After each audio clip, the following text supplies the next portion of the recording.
Hello everyone and welcome to the History of English, a quick jaunt through time, part 1, a little bit of background information. My name is Dr. Jennifer Paquette and I will be your guide on this lovely journey through history. So if you've ever wondered why English seems to be very complicated and strange with some rules that apply but don't most of the time, it's weirdness, this is why. And it's basically because England got invaded a lot. But first thing we need to do is talk about language in general. So what you're looking at here is the language tree, and I'm going to ignore all the bottom stuff because for English purposes it doesn't matter. And if you look here, I just love that this is a beautiful map. But you've got your Indo-European base for your language tree. And over here you've got all your Indic stuff, your Indo-Iranians. That's fascinating, but not today. We're going to go over here on the European branch. Now, you'll notice that right here, this is the Celtic branch. We're going to spend a brief moment talking about that. You get into your Slavic stuff, but really what we care about when we talk about English is the Romance branch. That's all your Roman languages, right? That's your Latin. Then that's going to turn into Spanish, Italian, French, Portuguese, right? All of that. Now, notice English is over here. It's not on this Romance branch, and that is going to cause some trouble in the future. But we're down here on the Germanic. So you've got a couple of little random branches, a little Swedish over here, Dutch, German, but English goes its own way, and a lot of times we will compare English to other languages, and we inevitably compare them to the Romance languages, and they are very, very different, and that's because of the way they were created, the way that they, their history. So let's talk about that history.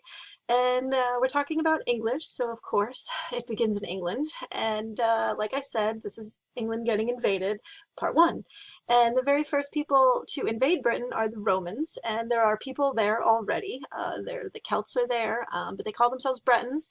And then the Romans get there and they're like, this is Britain. I'm like, Breton, yeah, Britain, it's Britain now. But the Romans are there for a couple hundred years, and then eventually they decide to peace out. And this is about the 4th century AD.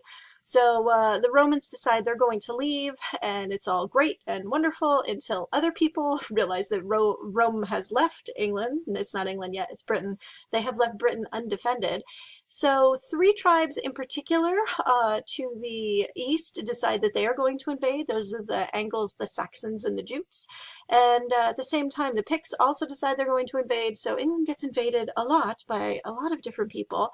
It causes a big old mess, and then they divide up the kingdom into different smaller chunks. So let's kind of run through that. This is a little comic that shows what happens, but it's broad strokes. Let's get into the nitty-gritty a little bit. Okay, so this is the Anglo-Saxon invasion. It's really the Anglo-Saxon Jute invasion, but the Jutes are all going to get killed, so we don't care about them anymore. Okay. Now, this is what actually happened. So your purple line here, these are going to be your Angles, right? Your dotted green, that's your Saxons, so they're coming in. And then the Jutes are in here. See, look, they don't even warrant a spot on this map, but they were there. So these guys come in. Now, these are not Vikings. Vikings are going to show up in a little bit, but not yet. These are south of there. Over here to the west, you've got some Picts who are already sort of running around doing their thing. The Scots are going to invade. Clearly, they go to Scotland. And the Irish are going to invade. So you've got all these people invading all over the place. So if you're a person who lives in this central area, you're like, what is going on? What do we do? And one of those guys was like, I know what we're going to do. His name was Vortigern, and Vortigern had a plan. So he says, here's what we're going to do.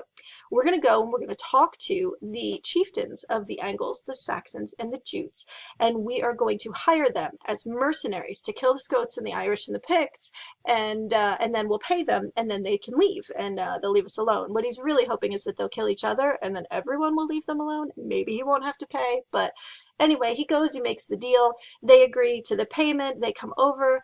The Irish go back. The Scots go north. The Picts, it's a whole nother story. But at the end of about a year, he goes back to that the same 3 chieftains, 2 chieftains now, the Jutes, while we're here. Okay, this little area of England over here, this is Wales, right? You're always like, Wales, why? Why are they called the Welsh? Okay, well, here's what happened.